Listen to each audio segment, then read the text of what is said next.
Only on TikTok can I see the days of somebody getting like canceled and then making like a heartfelt apology, coming back, and then everybody loving them again, and then the cycle goes on and on. Logan Paul, I'm looking at you. And that seems to be the case if you ever want to get a couple more two-tree views. But these days, there's one industry that's not doing that and completely just shuts down and says, hey, you're dead.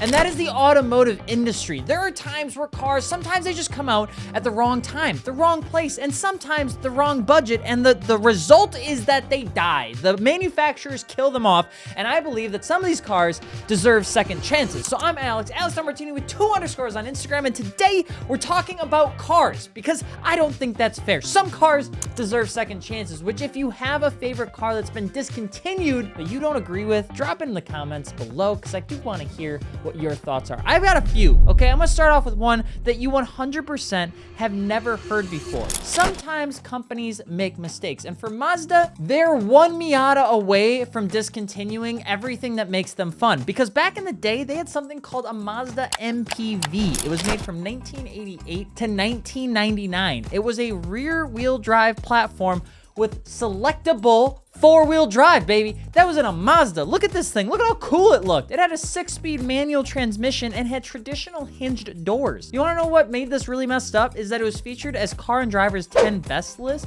but apparently the safety ratings on cars matter. Essentially, and apparently, according to the powers that be, it failed because of a bad crash rating, and competitors just made one better. Mazda gets the short end of the stick in literally any time it goes up to compete with anything that's slightly bigger than itself. But why should you love it? Okay, first off, it's a compact SUV/van. Everybody loves K-trucks nowadays. They went from being like $3,000 to 12 for no goddamn reason other than because you can.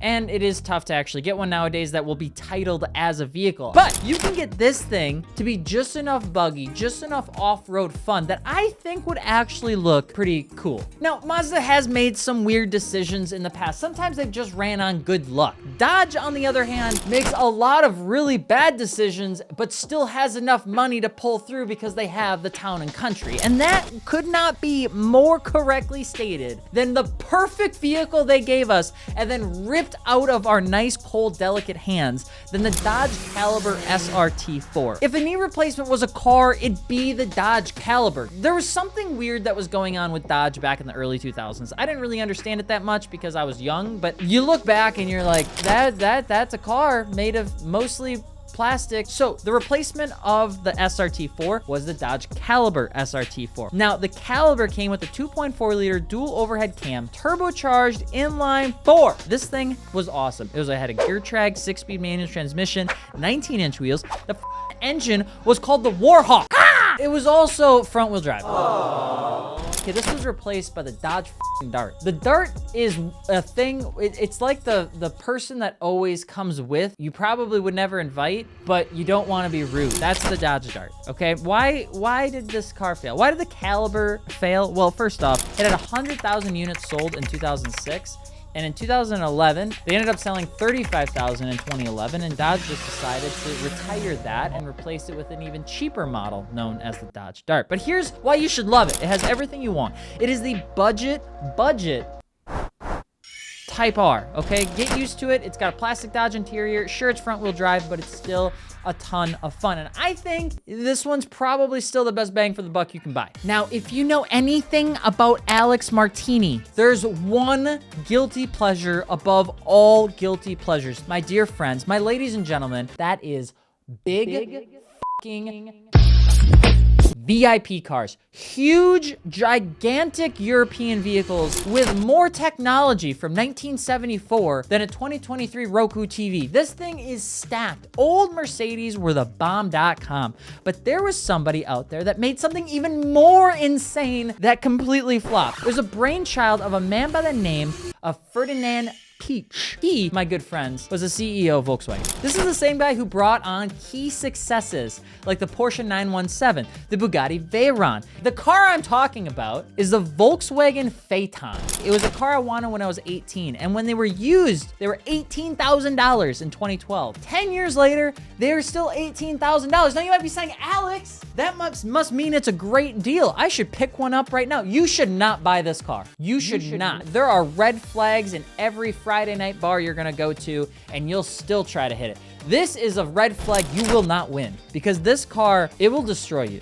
Okay, this car has no business being this good, at least from factory though, okay? Because the car can run 186 miles an hour in 122-degree temperatures with ease. Apparently, that was a requirement brought in by the little Ferdinand guy, okay? This was Volkswagen's first true six-figure luxury sedan, and the technology used for this car was passed down to develop the Bugatti W16 engine layout, okay? A 6-liter W12 would sit behind a Volkswagen badge. The people's car had a person's mind and interest, but they were about 70 years too late. They're really trying to bury that history, and we're gonna stop talking about it, okay? But it's a Bentley Continental Spur, but for poor people, okay? It came with 420 horsepower and 406 foot-pounds of torque, and you might be wondering, Alex, how could it fail? It actually didn't fail because of the initial price point. It failed because when things failed inside the car, the expense to fix it was on par to Bentley pricing.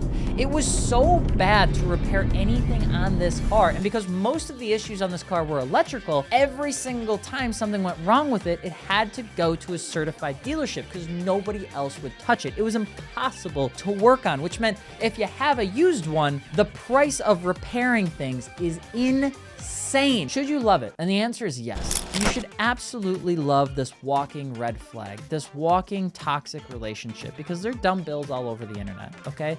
But they're all smart dumb. We need dumb dumb. We need stupid dumb builds. We need builds that we look at that we're like, there's absolutely no possible way that this man's not going in debt with it. And I would like to see that happen with this car because it is very, very cool. And finally, if there is one car that I would say that I am directly influencing at one point or another, it has to be the old E55 AMG. Okay, here, this one's personal. Okay, it's literally a big AMG V8. All we've got left from AMG in terms of cool things is the AMG GT, which is like $1 billion still, unless you get the base one, which is $80,000, which doesn't really make any sense, and it makes me a little confused in the pants. But the E55 AMG was the best value car you could buy, and that needs to come back. Like, the concept of the E55 needs to come back to Mercedes. V8, supercharged, rear-wheel drive, automatic, 1 billion horsepower, 1 billion foot-pounds of torque. That is what we need. I don't know what happened or why it failed, because Mercedes opted to remove the supercharger in the E63, which I thought was silly,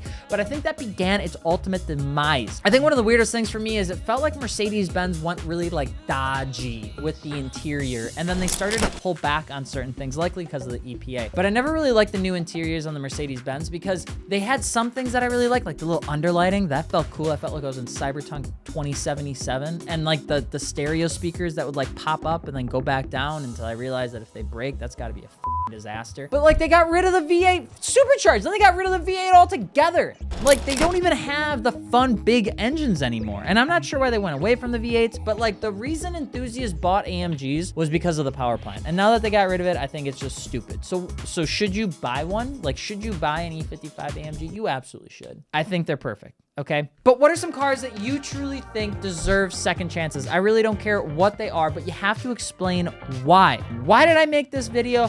Honestly, I'm not sure. I spend more time on Facebook Marketplace than I would probably tell a therapist, and I just came across these cars and realized that I have this really bad habit of looking at things I shouldn't buy. So I hope you have it too, because then that way I don't feel alone. I'm Alex, AlexMartini, 2 underscores on Instagram, and today we talked about cars. Hope you enjoyed. Don't forget to subscribe. We'll see you on the next one. Peace.